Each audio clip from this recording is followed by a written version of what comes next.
Here we go. So, this is my first episode review. I am doing the Insecure season 4, episode 1 recap and episode review. I'm gonna start doing these on pretty much shows that I watch, me and my fiance watch, or just pretty much what I watch. I got introduced. Some background of Insecure first of all. I introduced pretty much Insecure from my fiance when we was dating. And she was like, "Me, you should check out this show." And I'm like, "All right, man, I'm gonna check it out. I'm gonna check it out." And she pretty much kind of got me going on it. You know what I'm saying? And then I told telling my homeboy like, "Hey, man, you ever check out this?" He's like, "Yeah." I'm like, "Bro, why you didn't tell me?" So this one here we in season 4.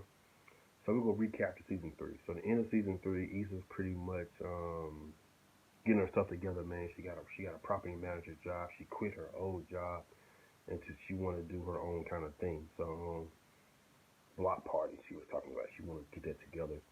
So that was pretty much. And she kind of ended things off with Nathan. I think that's that dude, man, from season 3.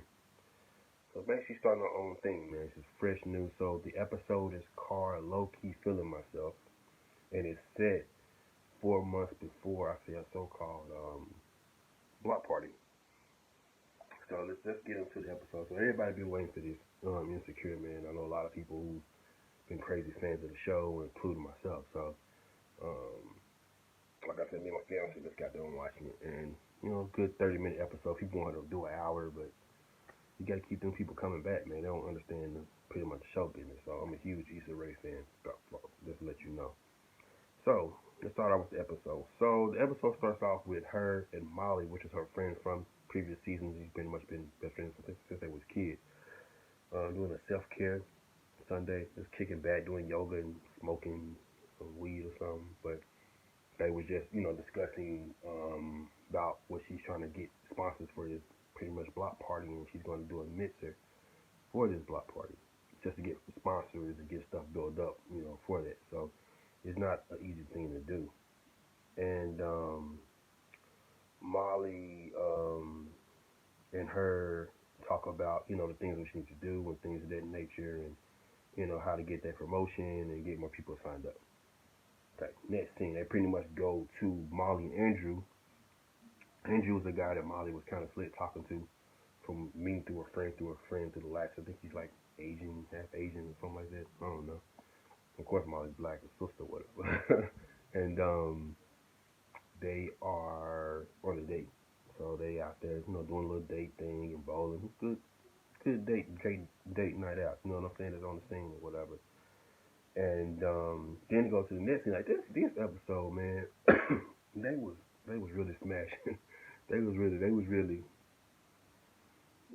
getting it in on this joint, boy. I'm like, dang, Issa wasn't playing with these sex things. So they get to man, Issa straight taking back shots. She getting that work, bro, like off the chain, like they weren't playing. So I mean, for some heavy set dude, I guess they got it labeled as a TSA base, like a big heavy set dude who works for the TSA, getting there, give her work. You know what I'm saying? I ain't mad at him. You know what I'm saying? Get in how you gotta get in, bro. Then they cut to she ended up meeting Condola. Condola's from the last season. She's from the girl who had the Last Dragon, the movie outside, which is dope. I've been to one of them before in LA. Really dope stuff, man. Get people out there outside and just kicking it, in the lawn and just drinking and having a good time with people together. So she was meeting her, and they was kind of got connected through that, through sponsorships and trying to get information for her. So she just Issa and Condola are meeting up and trying to get ideas for the mixer and trying to get sponsors. She's trying to teach her pretty much the ropes how to get this block party going on. So now Tiffany walks up and they was like, oh, you talked to the bae that she met at Tiffany. So Tiffany's pretty much Amanda Seales. The pregnant, she's pregnant. She had a baby shower in the last season. And Lawrence is which the bae. I done told the damn thing off. The bae dude who sent her the flowers or whatever. It's pretty much Lawrence. You know what I'm saying? That's Issa X. And Issa like, oh, you know, and then Amanda's kind of like, I mean, not Amanda, but Tiffany, those who Amanda Seals is playing, is saying that, oh, you still talking to dude, da da da da. And it was, you know, end up being Issa X, which is kind of like an awkward moment. You know what I'm saying? You can feel the tension of that. So it's just crazy, man, being in that situation like that. You know, X and this girl trying to promote you, trying to help you out. You know what you know, you kind of stuck there. You know what I'm saying? So dang, what else? You know, so I keep it moving, but end up kind of being a kind of difficult, awkward position. But you got to keep it moving. It's all business, man. You can't really miss the two.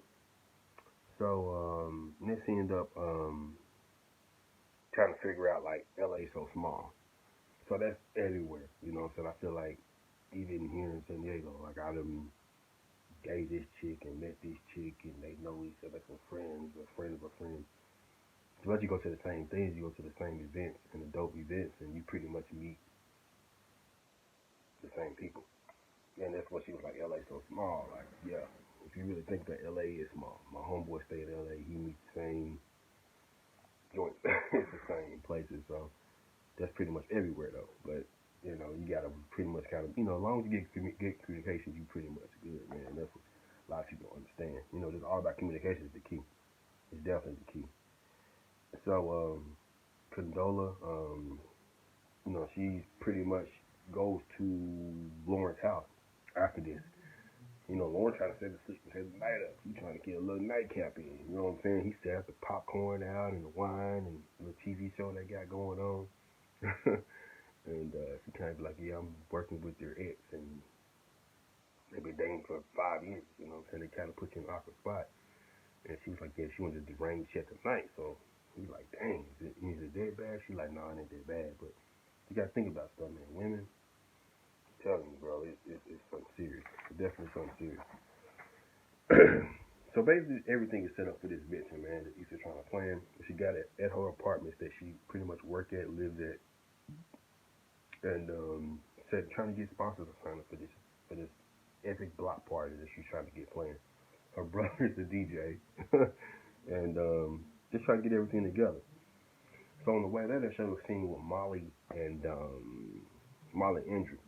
So they drive it over there. Molly, you know, she got her stuff. She's a businesswoman, got her thing together. She been, you know, talking, you know, different dudes. Pretty much getting. She got to get her way. That's how I kind of feel. If it ain't her way, she ain't having. So they started talking, and she was like, "Are you dating anybody else?" And I'm thinking in my head, like, dude, it's a dude. I'm like, don't say no. Just say no. I'm just talking to you. You know what I'm saying? Be like that because chicks can feel a certain way if you say, oh yeah, I'm dating this chick, that chick. But cool, honestly, like I said, communication is the key. Communication is the key. But Molly was like, you know, after he said, yeah, I'm dating, you're not the only one I'm dating. I kind of felt some type of way, man. Like, she's like, nah, you know, you can tense. He felt it. He's like, oh, we still cool, what. But ended up still going to the mixer. And she was like, you know, let me know. You know, she went her way and kind of like, yo, holler if you know, when you see me, just holler at me, whatever. And you could tell she felt some type of way. You know what I'm saying? Definitely felt some type of way, man. I've been there. You know what I'm saying? I've definitely been there, but that's in the past before. You know, I'm pretty much, you know, my fiance or whatever now. So, and with Molly and Andrew, like she was saying, like, you know, he's like, is it a problem? Is something going on? And I'm tell y'all this, man. If shit go like this, you know, it's not a problem. With this little smirk right here, it's a problem. Whatever you did, it's a problem. So don't go by that. Like, you know it's a problem. Just let it cool down. Try to, you know, rekindle the thing. But some chicks be like, yo, whatever. I'm done. She didn't do it. And to the end of the episode, Issa ended up getting a lot of sponsors for this mission, which was pretty much a success. And she got one of the big sponsors to sign and got, you know, contributed money to the thing, and she feeling good. Then Molly's kind of, you know, her mood is kind of like this from the previous situation from Andrew, who, you know, they said he dated different chicks, but she's not the only one he's talking to. And she was like, you know, Molly was kind of like, man, you just like messy stuff. And Issa kind of, you can see Issa kind of that's messed up. So you gotta think too. In the last season, Molly, told what's the little dude, light skinned dude, I think his name.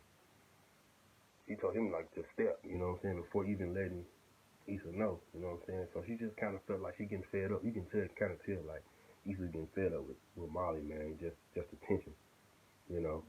And then like I cut to the last scene, Condola, the one chick that Lawrence is talking to, Issa ex, goes to Lawrence's house again, and they end up smashing again. They show another smash scene. So Issa got these smash scenes. Yeah, man. Like, man, they ain't playing this season with the from episode 1. That's straight smash mode. That's all it's been doing. And that's pretty much they cut off from there. So the first episode is out. It's a dope episode. 30 minutes is, you go get glued in. Just, it's a dope show. You know what I'm saying? But it's kind of picked up where it's left off. But it's set months before the block party, where she's pretty much trying to get everything to plan for. So, dope episode, man. I'm just beginning. If you don't want to get it too juicy, too drama, the first one is kind of just getting warmed up. You know what I'm saying? So overall, I like it. I like Issa, man. I support Issa Rae. Like, she's dope. She's doing her thing, and getting, of course, actors and black actors, and getting them jobs and stuff like that. So I'm gonna continue to do these each one. I'm gonna do Insecure. I'm gonna do BET Boomerang. I'm gonna do a couple shows that I like. When Snowfall comes back, I'm gonna do that one too. I'm a huge Snowfall man. I may do Power if once the Power jump back. A lot of anything pretty much dope episodes, man. Something like this, but I like dope. I'm really picking on kind of what I watch. So, but it's the first one. Dope first review, first recap. Mr. Ray was a dope episode. Go shoot up for the next one, and they show this one the preview for the next episode. So man, check it out, man. Subscribe. Hey, don't forget, man. Of course, I'm one of the country boys in Cali. My boy Ashton, that's my dog. So I'm one of the two country boys in Cali. Go check our podcast out on Spotify and also Apple. And just trying to put something else out there, man. So just check it, subscribe it, tell a friend, and holler back at me. All right.